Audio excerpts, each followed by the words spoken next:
Ndodhë për shembull të puna kafeve që ndërlidhet me Shqipëri, te na personalisht unë të koni fushës, di shumë raste që unë jam prezent në tavolinë dhe ma shumë dikush tjetër fol për fushën tem që s'është hiç i përgatitur, se sa unë detyrona me hesht, me dëgju sepse na gjithë një shok i Shqipërisë për dërgën një shprehje dhe ke mjafton me pas një shqiptar përpara dhe ai gjithmonë ka të drejtë. E tash edhe te na po ndodh shpesh kjo punë që pavarësisht që je përgatitur ti detyrohesh me hesht sepse të gjithë janë bërë të zgjuar në fusha të ndryshme, në lami të ndryshme. E meta e tregut që nuk po i sistemon njerëzit nëpër fusha ku janë të profilizuar. Edhe kjo ndodh te na. E kështu. Nuk po e përmendëm edhe gjeneratën Z që është goxha shqetësuese, po të pas parasysh faktin për mënyrën se çysh e shet tregun dhe çysh e vendin e punës.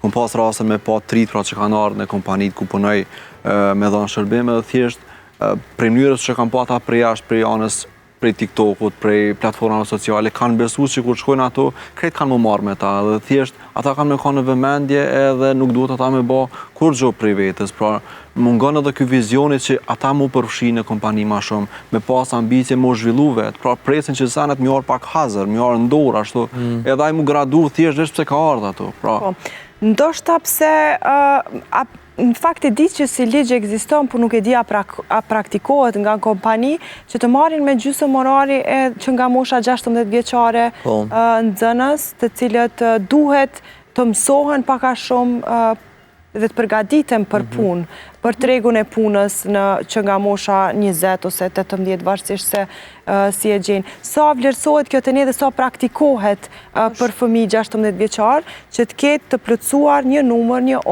orar të shkurtër të punës. Ekzistojnë dy pikpamje të ndryshme për këtë çështje. Mu personalisht nuk ka rastis me pa një 16 vjeçar që praktikon punë. Pjesa e kompanive kërkojnë, por masnej është gjithmonë ideja se çka presim prej këtyre praktikantëve t'i quajmë ashtu, sepse në fillim ofrohen. Po, është praktikant. Po pa bo praktikën pa qenë shprehi, krijohet shprehi. Po folin aspektin e biznesit njëherë, pastaj në aspektin e kandidatit. Po s'kan kohë me bo praktikë, kompania nuk janë edhe në shkollë. Po janë edhe në shkollë. Jashtë paguhen pak. Kompania nuk ta ofron ndoshta një pagesë stimuluese, një vlerësim edhe për pjesën që e bën edhe për punën që e bën. Njëkohësisht ekziston një pikpamje prej të rive që gjithçysh duhet me u vlerësu me fillim për ato se çka e bën. Me tham fillim na krejt që për një vjet edhe nëse ofrohet një pagë minimale, ndoshta heziton me punu për pagë, tu mos e kalkulu asnjëherë pjesën se sa profitabile do të ketë për të ardhmen e tij në aspektin e profesionit. Për marrë vetë në shembull, masi veç jena të që kjo pjesë, kur kom fillu me punu, kemë punu 3 muaj, ka qenë 150 euro, edhe pse orari ka qenë një plot. Po, ama orari nuk e di... Ke qenë nër 18 vjeqa? Ka dhe ma ose ka dhe me heq.